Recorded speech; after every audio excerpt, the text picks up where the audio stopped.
throw balls far. You want good words? Data languager. Talk real sports with a real man. Come after me! I'm a man! I'm 40! And now, here's the be-all, end-all, know-it-all of high school, college, and pro sports. Aaron Skinny Count with the Skinny on Sports. We're talking about practice, man. I'm the MVP. Good Lipscomb Dealerships Wednesday out there, Western Oklahoma. Welcome to the Skinny on Sports. Right here on 98.1 FM, the Sports Animal. Glad to have you along for the next hour. It is Wednesday prior to the U.S. Open. That means we will have our picks coming up at the end of the show. Top three, a dark horse, what you think the cut line is going to be, and what you think the winning score is going to be at Shinnecock Hills coming up this week. The history of U.S. Opens at Shinnecock is it's very, very difficult. Man, the weather. Have you seen the weather forecast for Thursday? No. Oh, my. I don't know how they're going to finish. Rain? Storms? Wind gust to 50 possible. They're not going to be able to keep the ball on the green. I mean, sorry. You can't sorry. I you mean, can't you play if the ball. I mean, as much as I would like to see everybody in the field but one guy have just absolute carnage, that one guy is also teeing off at like 11:30 our time when the peak of the wind gust is like 2 o'clock their time. So I don't know what that means for the waves. Like, could the early, late guys get a break, or maybe the late, early guys get a break if they get to stop? Yeah. Because of the wind blowing balls off, you literally can't keep the ball. Will on they the green. really do that? 1,000,000%. Will they say, all right, suspend play. Yes. It's too windy. Yes. If the ball will not stay on the green, yes, they will do that. You know, that happened at the U.S. or the British Open not that long ago. I was going to say, every time it's where they had to stop for a little bit. Yeah, across the pond, it feels like it's always some kind of bad weather, whether it's spitting rain or windy. But I just don't recall. This is going to feel. I think this is going to feel like a across the pond tournament. Yeah, totally. Bit. Yeah. So we got that. A lot of different things coming up about the U.S. Open. College World Series semifinals are set after yesterday's elimination games. We'll get North Carolina and West Virginia this afternoon, and then Oklahoma tonight will take on Georgia as Georgia beat Texas. You know who I bet six to death of Georgia? Who? Texas. They beat them at everything. Georgia, that's right. Georgia owns Texas so far in the SEC times. Will both undefeated teams make the Champ Series? I do know what the percentage of that is. Saw this earlier. They constantly change with every result. Mm-hmm. Yeah. But after Georgia won, what was the chances that it would be North Carolina, Oklahoma? And then does this run feel more celebrated than 2022? More people talking about it? If so, why? Then we'll hit a little World Cup. You know, what's crazy is it feels like the World Cup's been going on for a while now. And we just now yesterday saw Messi and France. Right. We're just now today going to see Cristiano Ronaldo in England before we finally get back around to Group A play, tomorrow, and then, of course, the U.S. and everything on Friday. But we did see France and Argentina. The GOAT had a hat trick at 39 years old. Is he? I mean, can we say that? Is he the GOAT? In this era, doesn't it feel like? I mean, I was born in 1980. You were born in what? 1983. Yep.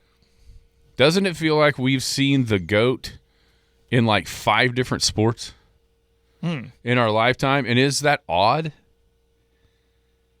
I mean, I don't know. I mean, really dive into it. I don't know. I don't know. That's a good question. The attendance appears to be awesome at every one of these venues, especially inside the United States, even though leading up to last Thursday, no one maybe have known the World Cup was about to start with the indifference towards soccer, but It hasn't mattered. And then what's going on today? I mentioned a couple of the teams you're going to be able to see for the first time today. 225-9698 is the phone or the text line. It's 225-9698. Give us a call, shoot us a text. We can talk about any of those things, whatever else might be on your mind. Feel free to chime right in at 225-9698. If you're going to be outside the listening area, one of the ways to stay in touch with the show is to log on to kadsam.com, or you can download the app. It's free to download. It's got everything: radio, Penny News. Brand new edition of that Penny News hit the website last night at midnight, so go check it out right now through the app or online, thepennynews.com. Of course, playitlive.net. We got the 12U state softball tournament coming up this week. Starts, tomorrow, I believe, out at the Fiveplex. So you can check it out at playitlive.net. Baseball regional. Baseball regionals on the baseball side as well. That's correct. And then also you've got coming up tomorrow and Friday, one of the coolest annual events in town. Yeah. Oh, yeah. It's the annual Rotary Club auction. It'll be broadcast live on KECO, Elk City's Rotary Club Facebook page as well. So you can call 580-225-9697 to bid, or comment on Facebook to bid on the items. I believe you can check that list of items out in the Penny News. Yeah. Have you seen it? Go check it out at thepennynews.com. Have you seen the list? I have not seen the list. It is really... I was thumbing through it last night. And there's some really real... I mean, there's your usual return items. There's some cool items. Like sports-related, we got a few items for the golf course. Like a annual membership to the driving range. Oh, yeah? I need to jump on that since I was left out of something. And also, like, a weekend pass of golf. Like, cool. Like a round on Saturday, round on Sunday with carts. Yeah. And I think there's Thunder tickets. There's always some like marquee items, right? Yeah. And you know what one of the hottest items is? Dirt. No kidding. Like a load of dirt, topsoil or sand that can be delivered. I can see that. Yeah, I've always definitely wanted that. I got some low spots in my lawn I'd like to kind of even out, but you can definitely see that. It goes fast. That one gets a lot of attention, I've noticed. So it's 7 o'clock to 9 o'clock tomorrow and Friday, the annual Rotary Club auction. Check it out, KECO or the Rotary Club Facebook page. And all the more reason to go pick up a Penny News. Try it. It'll be out this evening, for sure by tomorrow, ahead of tomorrow night's auction, because a list of items will be in the Penny News this week. How much of the soccer did you watch yesterday, Jared? Little to none. I watched when I got home. The girls insisted on going swimming, so I let them go swimming, and then I turned on the baseball game. So I watched Georgia, Texas till it was over, and then I switched it to whatever game was on late last night until Argentina until I got tired and went to bed. So no, not a lot. I mean, before that in the afternoon, I'm watching West Virginia, Troy. I've been more interested, obviously, in the baseball because of OU still doing what they're doing. So I figured I'll pick up soccer when U.S. plays on Friday. Yeah, yesterday was my least amount of viewing. Yeah, I was busy throughout the day, so I didn't catch much of it. I watched just a tick of France, Senegal, but other than that, and played golf last night. And then when we got back in, the baseball was on the TV, not the soccer. So didn't see a bunch of it. But obviously, the story of the day was Lionel Messi with a hat trick for Argentina at age 39. First time he's ever had a hat trick in the World Cup. Also tied Miroslav Klose's record of 16 career World Cup goals to be at the top of that mountain as Argentina wins 3-0. Also, France was one of the pre-tournament favorites, really them in Spain going into this thing. He had Mbappe score 2 goals for France. It took them a while to get going. They didn't score until the 66th minute, so really about the hydration break in the second half. It was still 0-0, but then they put in 3, winning 3-1. You know, we had all the ties. What was that, Monday? We had 4 ties. Yesterday, not so much, as you started to see kind of the better teams of these groups win easily. 2 3-1s, a 4-1, and a 3-0. So it's kind of Messi, I think at this point you'll get probably some pushback from some Portuguese fans telling you that this may not be correct. You might get some Brazil from back with Pelé, but I think it's becoming more and more kind of widely accepted and just almost a guarantee that Lionel Messi is the greatest soccer player of all time. Yeah, I mean, I was reminded from a text message last night to you and me. I thought, oh, he's still playing, but that is correct because of his age, and still doing that. That's pretty cool. It's funny because so shame on me. I'm sorry, Scott. If I'd known, if it had occurred to me in my brain that he was playing last night and I could watch, I probably would have paid more attention to it. But again, we're very novice soccer fans, so it was not on my radar. So I'm kind of mad I missed it. I saw a kind of a clip from the end of a World Cup match, and it was talking about how that Argentina was just being eliminated from a World Cup, and the announcers, the commentators, talking about, oh yeah, this is probably the end of Messi's World Cup career. I remember that. That was in 2018. I remember He's played now 2 more since that. It's like the LeBron. Like, is this it? Is this it? Right. Is this it? Yeah, and it's not. I mean, obviously, he's been over here for how many years now? 3? Is this his 3rd MLS season with Miami? I think so. And that seems.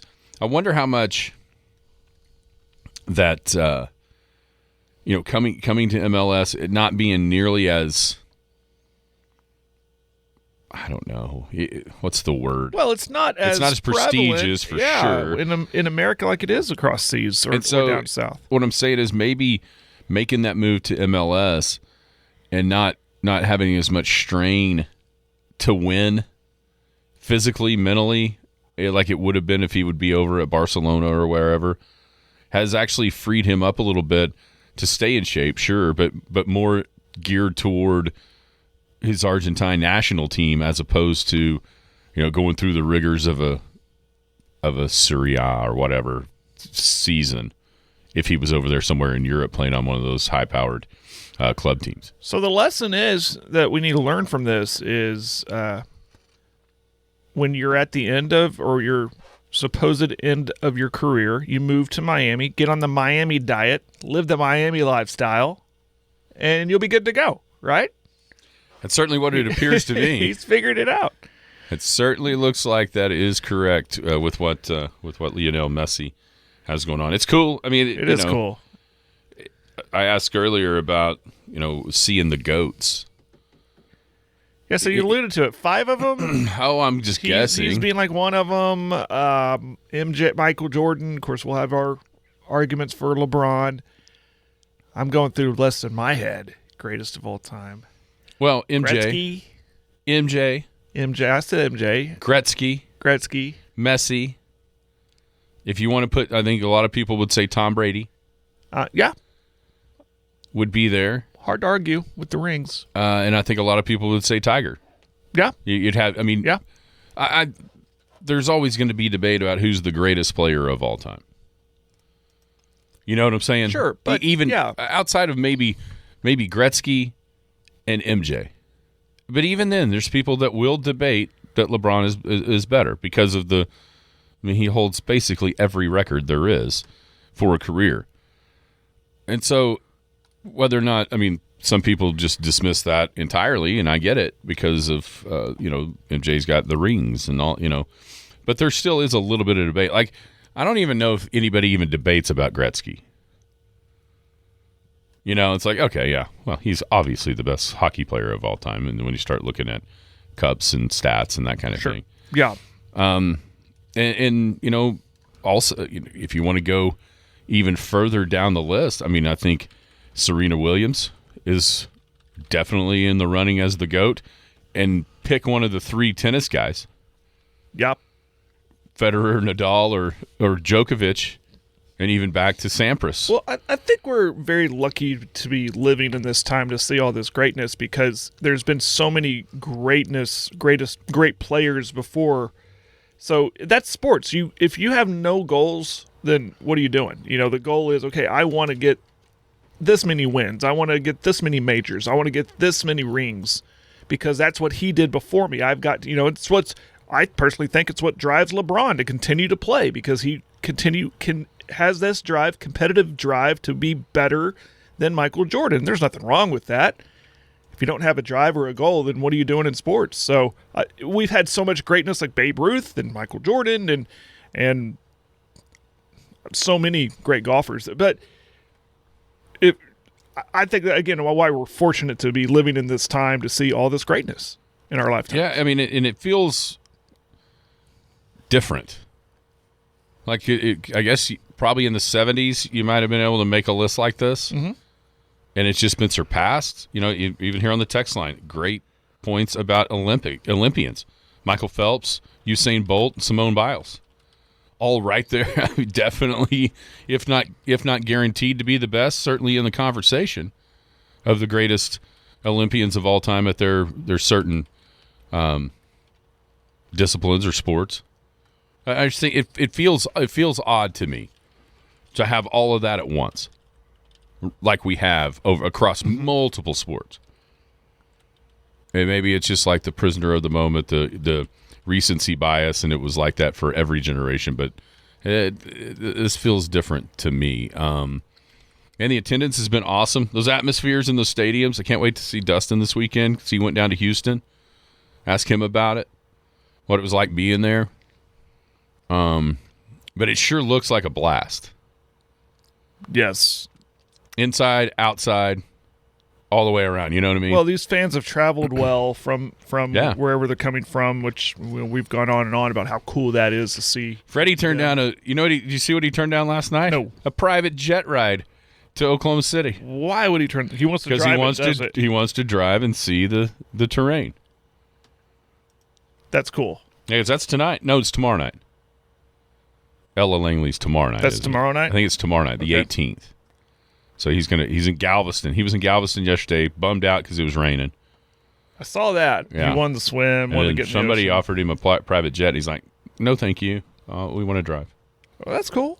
Wants to see the countryside. Wants to see America from the road trip. I like it. If you had a chance to tell him along the way, let's assume he's going to go from Galveston to Houston, up through Dallas, I-35 north, all the way to Oklahoma City.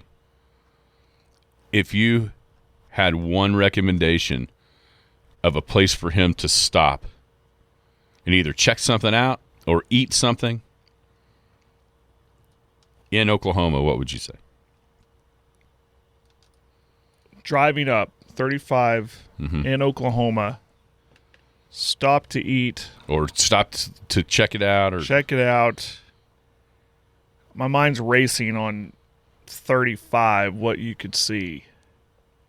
I mean, you're going through the Arbuckles, you're going through Lake Texoma. I know you got something in mind, I'm sure. I've got two things in mind. What was the barbecue place we ate at? Oh, yeah. Smoking Joe's Rib Ranch. That was a good one. In Davis. Yep. Right off the interstate. That's a real There's good two one. things there's two things that to me would blow the European mind. What would that be? Go through Arbuckle Wilderness and have that deal of have a giraffe put his head inside your car and start eating the food. Yeah, that's a good one. And all the different things there. And then I thought about the Rib Ranch. Instead, I would go across the highway and have you stop at the fried pie shop. Yeah, got to grab a fried pie. Get a fried pie. Yeah, I thought about like Turner Falls. Is that the thing? Yeah, is that what I'm thinking of? Yeah, I was wondering if is Arbuckle Wilderness still a thing? Like it's still? It was a few years back. I didn't know if it was still a thing. So okay, yeah, that blows mine. Summer of COVID. Yeah, it was still perfect. It was still a thing. That'd be perfect for that situation. Those are all good. Yeah, I go to food first, and then and I'm sure he's ate his fair share of all kinds of barbecue down in Texas, but what's something unique to Oklahoma? He's got to find a place to get a fried onion burger, right? He's got to. Well, that would be obviously. It's take Oklahoma. your pick. Take your pick of the 3 in El Reno. You're right. Yeah. Where it all started. Or like a Del Rancho chicken fried steak There you sandwich. go. There's only like 6 or 7 left in the state of Oklahoma. I know where there's one. Well, there used to be one. It's over there by Carl Albert. Okay. It was still open a couple years back when we did basketball there. I'm like Oklahoma centric. Like, what could he? Maybe a Sonic. I don't know. Oh yeah, Sonic or Brahms. Check out it has to be Brahms. Yeah. Yeah, it's Brahms or Sonic. I'm sure there's a lot of more Sonics than Brahms are in Texas, but when you get in Oklahoma, you got to check out a Brahms. Sure. I got family that live in California. Every time they're here, they treat Brahms like we treat In-N-Out Burger. Right. Like, we got to go to Brahms. I'm like, okay, well, I don't need milk, but okay. So I do need milk. I mean, but Glad you said that. yeah, but Brahms or Sonic or a fried onion burger from your local establishment somewhere. There's so many options. Oh, I got one. What's that? Once he gets here, one of the greatest Oklahoma delicacies there is. What? Calf fries. Oh, of course. Take them to Cattleman's. Yes, that's what I was just thinking. Take them to Cattleman's. Check Yeah. out, Lamb fries. lamb fries. Yeah. What would you guys tell Freddie to get? 225-9698. What is quintessential Oklahoma for the German Freddie to enjoy while he's here visiting the Ella Langley concert?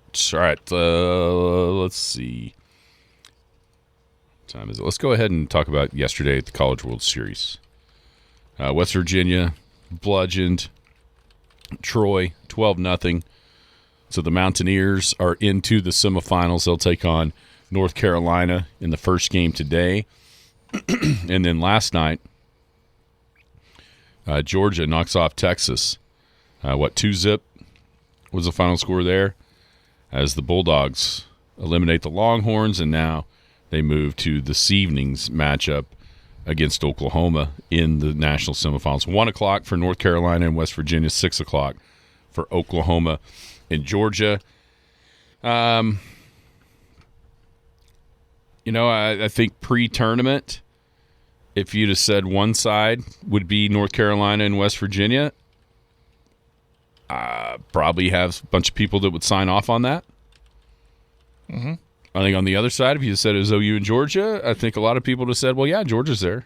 But even with the role that OU was on, and even still to this point, it doesn't necessarily feel like people have, and computer models for sure, have completely bought into Oklahoma's chances here. So what are the chances, did you just say? Georgia actually has a better chance to win the national championship right now than OU, just barely, like 0.2%. But Carolina's a favorite, right? Carolina is the favorite to win the national title. And Right. then you have Georgia than OU. Well, his chances keep going up for OU because of their winning and their rotation, their rest, and all of that. And, of course, they're hitting well. They're doing everything right. But I get it. They were not a national seed, and they're on this little Cinderella run, and eventually the slipper comes off. So I totally get it, but no, they don't care about that. OU doesn't care about that. They're kind of euphoric right now and just keeping it rolling. Starting a third. You gotta go ahead. I'm sorry. Starting a third straight true freshman on the hill tonight is Oklahoma.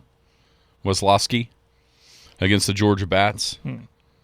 Just really interesting. Mm-hmm. Really interesting. So it kind of goes back to what you said about maybe having a mulligan here, maybe having you got 2 chances to win one. So if you can get a good outing from him today, and if the Pats continue to roll, and then you're really in good shape. If you can get a win tonight, you're really in good shape into the championship series with your rotation. And Georgia, even though playing an extra game, they're still in pretty good position as well, because the first 2 games they had complete games. In the win over Texas, the lost OU. And yesterday only pitched 2 guys for the 9 innings. So considering they've played 3 games and only using 4 pitchers, that's exactly how many OU's used through 2. So that doesn't appear to be much of a concern. I know that so pretty well all hands on deck in a lot of ways, especially if it gets to tomorrow, I think, for both sides in a lot of ways, at least on the mound. Yeah, I think Georgia came in as we talked about it before the game on, Monday, they just bashed the baseball, but that really hasn't been the case in Omaha. OU held them to 3. Texas held them to 2. They did score 7 the first game against Texas, but that's probably natural because you're seeing better pitching than what you did throughout the season in a lot of cases, and maybe even into the regionals and the supers. But I think as much as we talked about, and rightfully so, how much OU's offense got on a roll here in the playoffs, the one thing that was a little bit underlooked was was the pitching, and now the pitching sort of taken center stage here, especially Mercurius the other night against Georgia. Yeah, and I'm not faulting Georgia for not hitting the ball like they have all seasons because what you just said, it is better competition from this point on.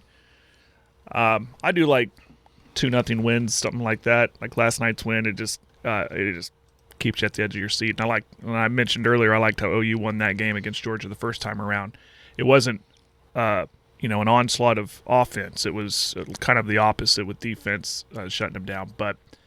And I expect another one-run result, 3-2, 4-3, something similar like we had in the first game for either team tonight. I think we'll have something similar to that. But did you watch that game last night? I watched the last few innings. Did you see it was like from the 5th? Yeah, the catch, crazy catch and the throw and the review and we just had another review. And are you talking about down the left field line? Where they ran into each other, and then he tagged a shallow left behind third, and he tagged up, and they collided. He went and got under and beat the throw. Actually, the throw beat him, but he got under the tag. I looked at Allie. I said, if that is the winning run, that's crazy. If Texas tags one on, makes it 2-1, and that ends up being the winning run, that is a crazy series of events. And I was so impressed with everything there because he made the catch after getting almost tackled, made the throw, but then to know the tag up. And I give all the credit to the third base coach. Yeah. Telling him, tag up, and then he told him to go. Well, that was crazy. That should be an automatic if you're the runner on third when the ball's in the air. I don't care if it's out of the stadium by 400 feet. Get your foot on the bag. You should always that's the first thing. 100%. Just a natural reaction. Sure. But, yeah, no doubt that as the third base coach is watching it, I'm sure the runner. He was watching it too. Watching it, and then when he goes down, it's like, okay, take off. And it was a great throw. And that 10 years ago, there's zero chance he'd have been safe because the catcher would have been blocking the plate. We might have had a giant collision, right? You know what I mean? But he would not have been safe. He'd have mowed him over, and then it'd been down to the catcher holding on to it or not. And now, the catcher not wanting to get an obstruction call. He's behind the plate, and then now he's got to reach a little bit to tag him. It was it should have been an out, but a good slide, and he was able to get there just underneath it. And yeah, if you're Texas, probably almost glad that wasn't the winning run in some ways. But Texas has a Georgia problem in the SEC. In every sport except maybe women's basketball and some softball, I guess, possibly. But, man, they've just hammered them in football every time. They've beaten them in men's basketball. Now here we are in the College World Series beating them in baseball. That's at least in the early stages of Texas in the SEC. It's clear that Georgia has definitely been their nemesis so far. It's kind of like outside of the playoff game last winter or fall, it's kind of like that with Alabama and Oklahoma, where Alabama's probably thinking, Oklahoma, this is nothing, and then they've consistently have beaten them more so than not, including in this World Series. No, I enjoyed that game last night. Again, I liked low-scoring games. Do you think both will both undefeated teams will it be OU and North Carolina?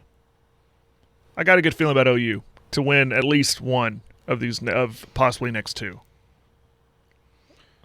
I do. They got a lot of mojo working for them, a lot of momentum. And I think winning clearly, I mean, I don't care if you're the 1 seed or unseeded, winning the first 2 games, having that advantage of having the day off, not going to your bullpen as much as needed, I think that is clearly an advantage. And now Georgia's coming in, firepower a little lackluster. I give the advantage to OU. I would not be shocked if Georgia wins, but I do give OU a good chance in this one. I think North Carolina. Now, listen, West Virginia's offense yesterday was evident of this. They've been really good all season long, and that was not a bad Troy team that came in. They were kind of like the opposite of OU on that side of the bracket. They're the team that's come in playing really good baseball. So I give West Virginia a little bit of a chance. They only lost, was it 5-3 when they played North Carolina? If they can keep those bats going, they got a shot too. But I lean the 2 teams in the catbird seat right now, and that's North Carolina and OU. What's crazy about it is in the Women's College World Series, neither made it. That had you're right. Both Alabama and Tennessee were beaten by Tech and Texas Tech. Hopefully, if you're an OU fan, that doesn't continue. Sure. Here in the I'm not going to call it that, in the College World Series. You know what the percent chance is, like numbers-wise, that they both make it? That both North Carolina and OU? Uh-huh. What is it? 88. Oh, wow. 88% that they both make it. Does this feel different than 2022? More celebrated, more talked about, more... And they were talking about this... They've talked about this, I think it was yesterday morning, and I totally agree, of why we are giving this so much attention and it's getting so many people in the state's attention is because we've been disappointed lately. Yeah, 100%. No OU women, no OSU women in the World Series. Thunder fall short of repeating. Even OSU baseball did not meet up to their expectations.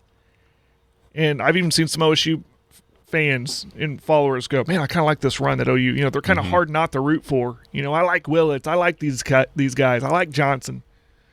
I think that has something to do with it. It's like, we didn't want to something to root for here.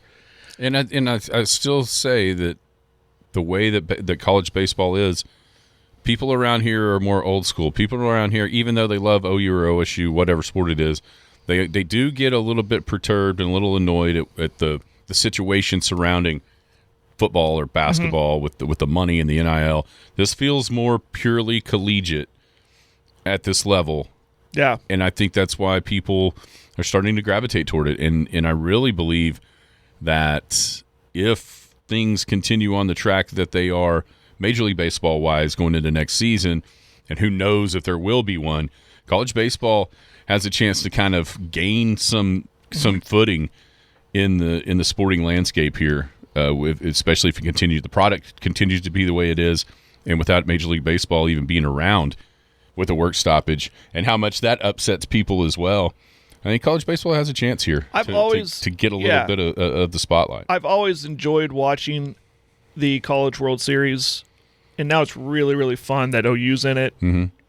And it would be really, really fun if OSU can figure some things out and get past the super regional or get to a super, and both of them get there, because it doesn't look like OU, if they can keep the players there, that's the big question. And even Johnson there, he's going to get a lot of attention too. But it looks like the support is coming, or it has, there's been the donations from the Kimray family, I think, and the facilities there's plans for it to get improved, some outfield bleachers, stuff like that. So they're not just sitting back on their laurels and just letting this happen. They're using this as they've used 2022 as momentum, and I think this even propels that. And then, like I said, if OSU, they got the great stadium, and they're always going to have good recruiting. They got a good coach. I don't see you hear the rumblings, but I like them there. It'd be really cool if they both get there one day. Oh yeah, that'd be really fun. But it is really fun to see OU doing what they're doing at Omaha. Yeah, it's one of those events you kind of pay attention to no matter what. Yeah. And then now that there's one of the in-state schools there, you're locked in. And what's happening with the college football world at the very same time, I think everyone's going, we can watch this pure sport. It's really fun to watch. 100%. We'll be back on a Lipscomb Wednesday. Out here in the country at Lipscomb Ford in Sayre, we don't just sell Ford vehicles. We drive them, work in them, and depend on them just like you do. Right now, for a limited time, you pay what we pay on new Ford vehicles during the final days of our Ford employee pricing event. Good people, great deals. How much you want to make a bet I can throw a football over the mountains? The Skinny on Sports. That's what I'm talking about. What was that? That was Sorsby like 20 years from now. Yeah. How much you want to make a bet? I should have been the number one pick in the supplemental draft, and nobody picked me because I gambled. Welcome back to the Skinny on Sports Lipscomb Dealership Wednesday. Final days of the employee pricing event over at the Lipscomb Sayre, the Ford store over in Sayre. 0% here at the Chevy store in Elk City. Go check them out. Good people making great deals. Lipscomb Dealerships. Check them out at lipscombdealerships.com. All right, U.S. Open talk from now to the end. The history of U.S. Opens at Shinnecock Hills starting in 1986. So they held it in 86, 95, 2004, and 2018 was the most recent U.S. Open at Shinnecock Hills. I think of those tournaments, 520 people played. Only 3 ended up under par for the week. It was Raymond Floyd in 86, and then Goosen and Mickelson in 2004. So that means the winner in 2 of the 4 was level par or worse. I think Pavin ended up even par in 1995, and Brooks Koepka in 2018 was +1 as the winner. Give you an idea of at least of the last time in 2018, no bogey-free rounds from anybody in the field all week. And the opening round scoring average that year was +6.5 shots, basically 6.5 shots over par. It's the toughest opening round in the U.S. Open this century. The weather forecast for Thursday is unbelievable. Mid to upper 60s for the temperatures, but the wind is supposed to howl. Now, whether or not we get that or not, we shall see. And I think there's a distinct possibility. Now, the one thing you've seen, U.S. Opens. There's times where the players get mad because it's too hard or the greens are baked out. They start out green on Monday, and by Sunday they're brown, look dead.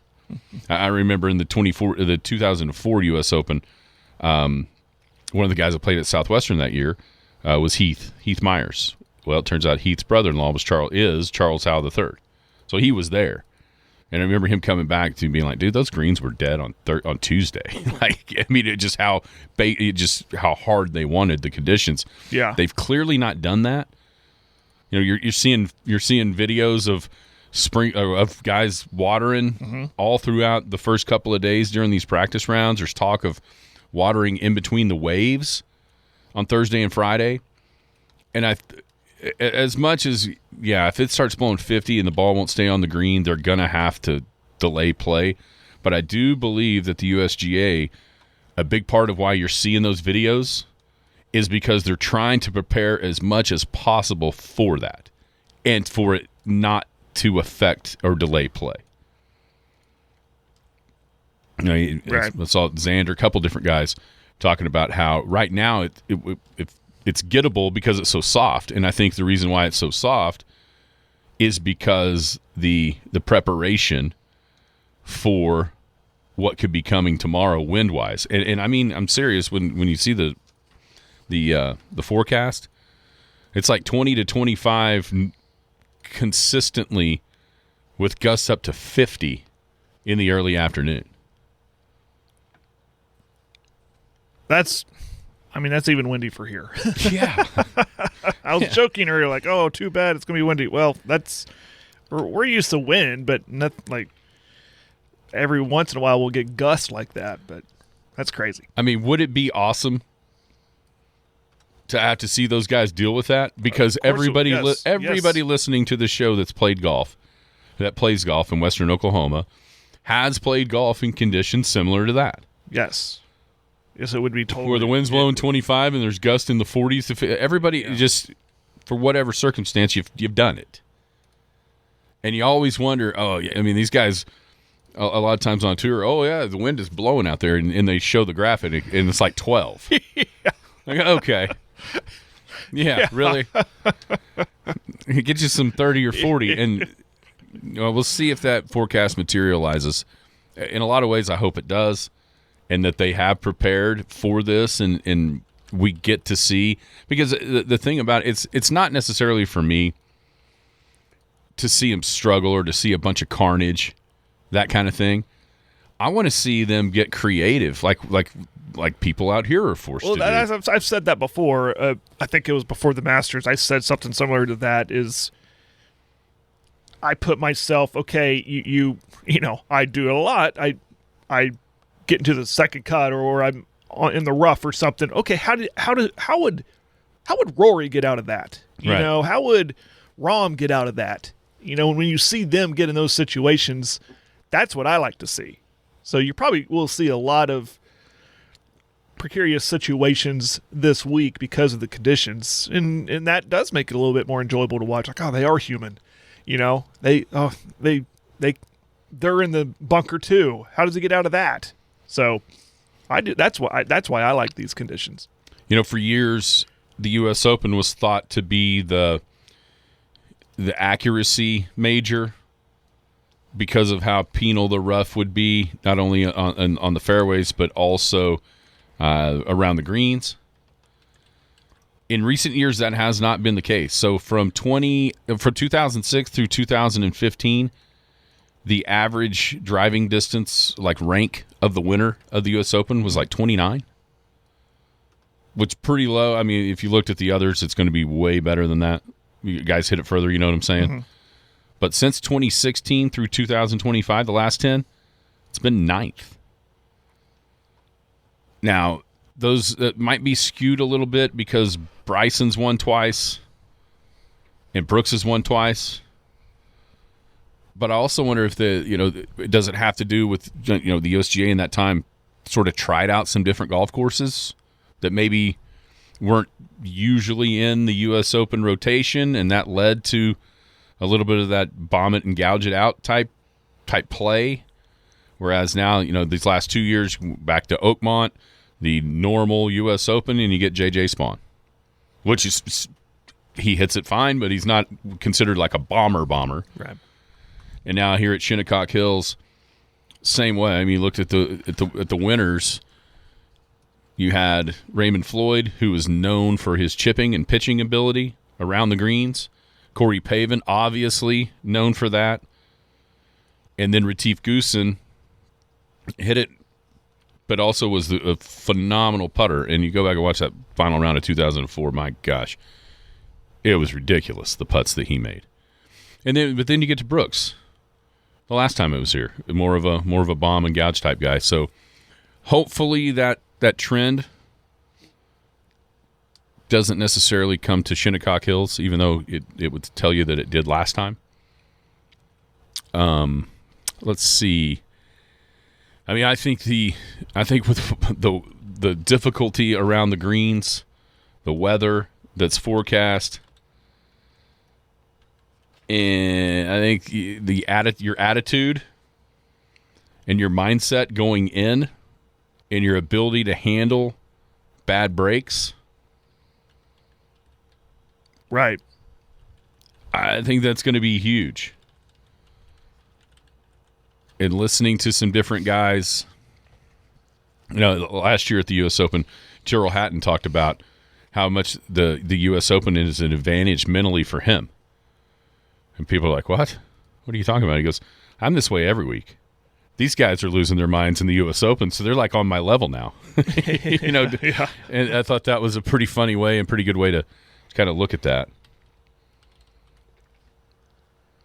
Oh my gosh, if Ryder won, I don't know. I don't know what the show would be like on Monday. I would have a very deep voice. I'll tell you that.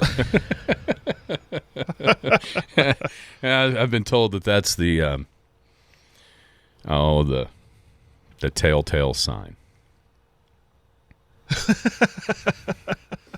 My voice If you've listened long enough. I've got a really deep voice. If you've listened to the show long enough, we know the signs. Maybe it was for both of us. Maybe it was fun evening the night before. I can't even imagine. That'd be obviously Ryder Counts, who we're talking about amateur. He tees off at 11:35 tomorrow, off 10. Tough break there. With William Mao and Henny Duplay. And then, of course, on Friday, 5:35 our time, off 1. First group out there for Ryder. Can't wait to see how he does. He played with Colin Morikawa yesterday in a practice round. I got some text from his grandmother last night, asked how hard the course was, and he said very, very, very hard. 10 and 11 are just awful hard. Colin Morikawa was awesome. He's going out with Chris Gotterup and who was the other one? Max McGreevy, OU guys today. And then the coach, Jonathan Moore, is going to be there to hang around as well to watch him. So that's kind of what he's got going on as far as Ryder Cowan. Anything that you're excited? This is one of those events or one of those courses like what Oakmont last year. You see it once a decade-ish. And so you kind of familiar with it, but it's nothing near like Augusta National where you get to see it every year. Right. And so, but the U.S. Open at Shinnecock Hills normally there's going to be carnage. Like, would you be disappointed if the wind was blowing 40 tomorrow and they quit? Yeah. Yes, I would. I'd have some choice words for their lack of guts, I guess is. But I get it. If it's literally blowing the ball off the green, you can't play like that. But no, I want to see turmoil, I guess. And the thing about the other days have a better wind forecast, but it's still going to be blowing. It looks like it's going to be blowing around 20 at least most of the week. So you're going to see difficult conditions. Yep. On a very, very hard golf course. So, yep. I'm the same way. It would be fun to watch them. It just doesn't need to be unfair. It's hard to tell until we get there as far as who has the advantage, AM, PM, or PM, AM, as far as the guys teeing off. Mm-hmm. Because tomorrow, if it gets so bad that the afternoon guys there has to be a delay, I wonder if that doesn't even give them they might have the worst of it for a few holes until they decide to delay it. But those morning guys tomorrow are going to play, if they finish, they're going to play and win the whole time. You know what I mean? Whereas maybe the afternoon guys sort of get a break if they have to stop. Then it comes back down. It's hard to tell until it actually happens because you would think AM, PM would be the better wave with the forecasted winds tomorrow afternoon. And if it doesn't quite get to the level of shutting it down, and they have to continue, that's probably right. But if there is a delay tomorrow afternoon, maybe the PM, AM guys get the better of it. I could see that. All right, you ready for winners? Ready as I'll ever be. Okay, we're going to take a break. When we come back, wrap up a Lipscomb Wednesday with your top 3, your dark horse for the U.S. Open. Send us a text.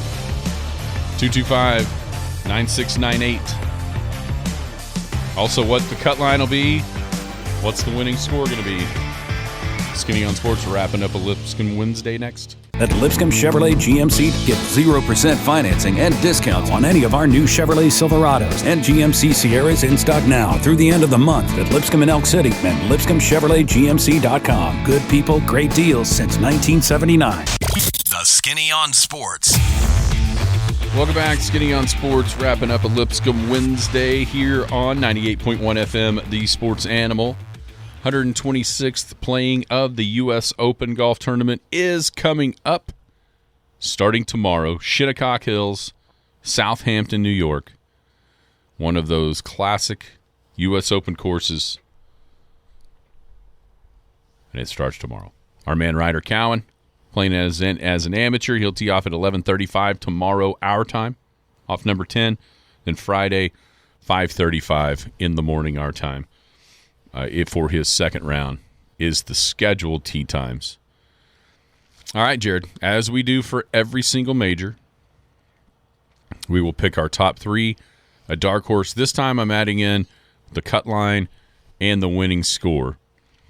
To give you an idea, just of sort of a profile of U.S. Open winners over the last 10.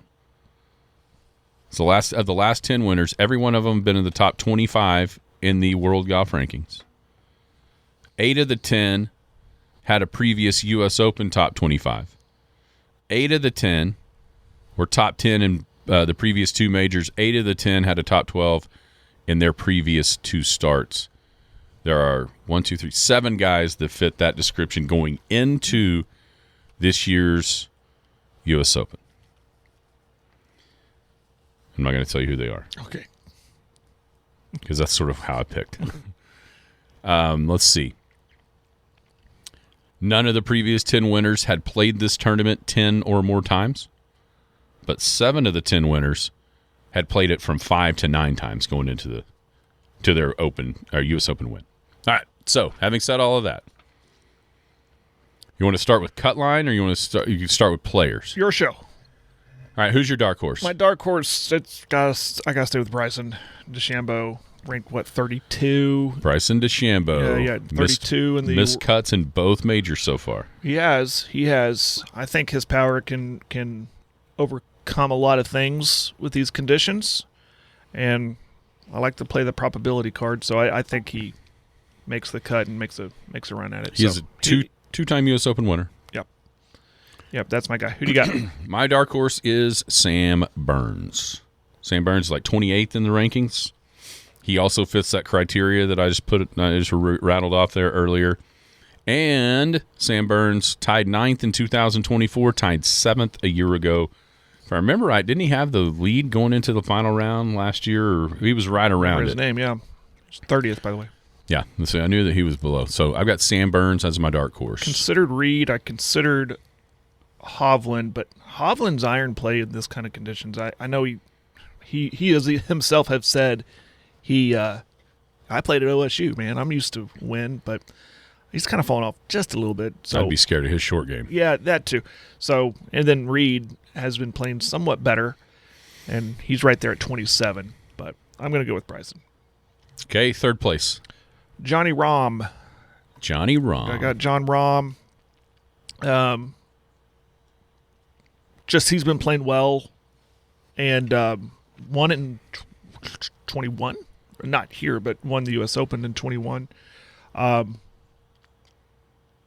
Really, for no other reason than that, he's just been playing well. He fits this criteria. He's on this list of 7 golfers. There you go. My third place, I actually switched this just as we walked in here. I had Scotty. I'm worried about Scotty's attitude. Yeah, that's not something you would have said 6 months ago. But even at Memorial, he seemed as frustrated as you'd ever seen him before. Right. And he does the caddy situation. Yeah, and he feels like a guy that, a bad break in these conditions could get him down. I love his short game around these greens, but I don't know. It's really weird to say about Scotty Scheffler, but his attitude worries me a little. That he might have that, woe is me, I can't believe that happened to me, and derail his chances. So I ended up with Matt Fitzpatrick. I know I saw on the text line somebody else liked Matt Fitzpatrick to maybe be the winner. He has one. He's really pretty well feast or famine in the U.S. Open. He's got 3 top 20s and a win, and he's got some miscuts and some like 50th place finishes. But he's been awesome this year, and I liked what he had to say in the pre-tournament interview, talking about how he knows it's going to be hard. He knows something's going to go wrong. He knows he's going to get a bad break and just going to have to deal with it, and he accepts that challenge. So I'm going to go with Matt Fitzpatrick, number 3 on my list. Who you got second? Okay, well, for your reasons of dropping Scheffler, I dropped him. He would be my number 1 if it wasn't for recent play. So that's why I have him at number 2. He is the odds-on favorite going into this weekend. And he's going, I believe, a career Grand Slam if he can get it this weekend. He is winless this year, but you know me, I'm a probability guy, so I think that's why I kind of have him right here at 2 of breaking this winless streak he's got going on. But the attitude, the approach kind of concerns you. If something doesn't go his way, what's he going to look like? How's he going to approach it?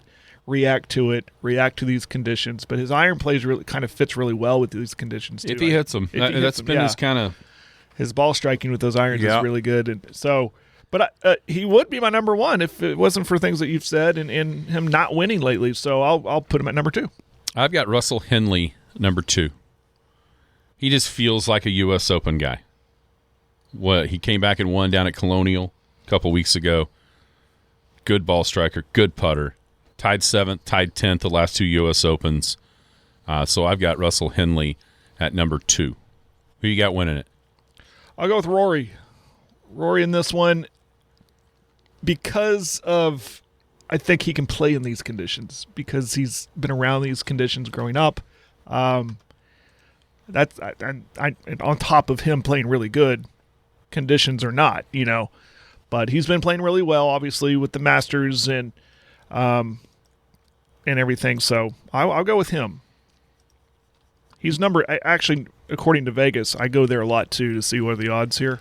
He's number 2, I think. Mm-hmm. Probably so. The number 2 favorite, but Scotty than him. But I swapped him. I'll go with Rory as my favorite to win it. Yeah, just reading on. Considered Xander too. That's my winner. Oh, I'm sorry. I didn't mean to step on your toes. Fine. Go for it. Xander Schauffele is my winner. He's played 9 U.S. Opens. You know what his worst finish in the U.S. Open is in those 9 attempts? Tied 14th. 7 top 10s and 9 tries. He seems to have the exact right mindset about it. Short game putting, can hit it. Xander Schauffele is my winner here at Shinnecock Hills of the U.S. Open. Cut line? It's going to be over. It's going to be like, I'll say 7 over. I said 7. 8, and I was afraid that wasn't high enough. See, I was kind of like. I mean, I could see it being 10. I started with 6. So I was like, no, go higher. It's top 60 in ties. So let's just say the lead. Yeah, here's a cut plus 11 on the text line. Okay. Plus, I went plus 8, but I don't think that's high enough. The one thing I thought about was, though, soft greens because they're scared of the wind, and then if the wind doesn't show up. Right. Where we get to. Here's a Brooks, Xander, Russell Henley, dark horse Victor Hovland. So you had plus 7, I've got plus 8. What's the winning score? 2 under.